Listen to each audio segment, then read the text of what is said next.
তেসরা মে 1999 সালে শুরু হয় কার্গিল যুদ্ধ।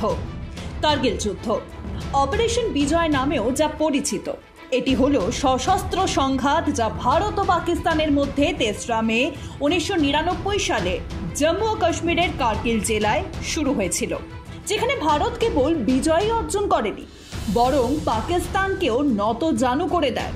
ভারতের সাথে যুদ্ধে প্রতিটি পরাজয় সত্ত্বেও পাকিস্তানি সেনাবাহিনী শান্তি পাচ্ছিল না। এই দুঃসাহসিকতা তার আরেকটি পরাজয়ের কারণ হয়ে দাঁড়ায়। পাকিস্তানি সেনাবাহিনী 1999 সালে ভারতীয় সীমান্তে অবস্থিত কার্গিলে আক্রমণ করার জন্য তাদের সরকারকে দুবার প্রস্তাব দিয়েছিল, কিন্তু দুইবারই পাকিস্তানের রাজনীতিকরা এই প্রস্তাব প্রত্যাখ্যান করেন। কিন্তু তৃতীয়বারের মতো পাকিস্তানের তৎকালীন সেনাপ্রধান পারভেজ মোশাররফ এতে রাজি হন। পারভেজের পর কার্গিল যুদ্ধে সবচেয়ে গুরুত্বপূর্ণ ভূমিকা পালন করেন লেফটেন্যান্ট কর্নেল জাভেদ আব্বাস।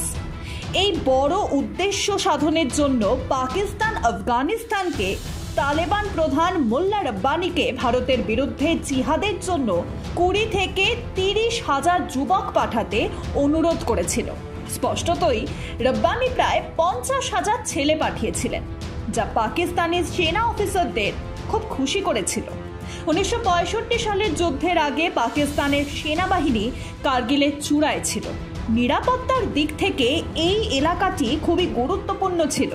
1965 এবং 1971 সালের যুদ্ধের পর ভারতীয় সেনাবাহিনীর এই শৃঙ্গগুলির উপর নিয়ন্ত্রণ ছিল, কিন্তু মোশাররফ সেই শৃঙ্গগুলি পুনরায় ফিরে পেতে চান।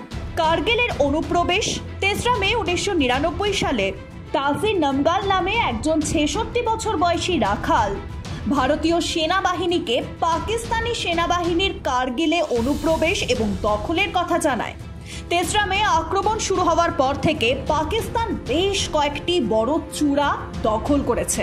গত 5ই মে ভারতীয় সেনাবাহিনীর টহল দল রাখালকে নিয়ে কার্গিলে পৌঁছলে পাকিস্তানের এই অপকর্মের বহিঃপ্রকাশ ঘটে। এর পরবর্তী পর্বগুলিতে আমরা 29 জুলাই পর্যন্ত কার্গিলে ভারতের বিজয়ের প্রতিটি বিশেষ আন্দোলন নিয়ে আসব।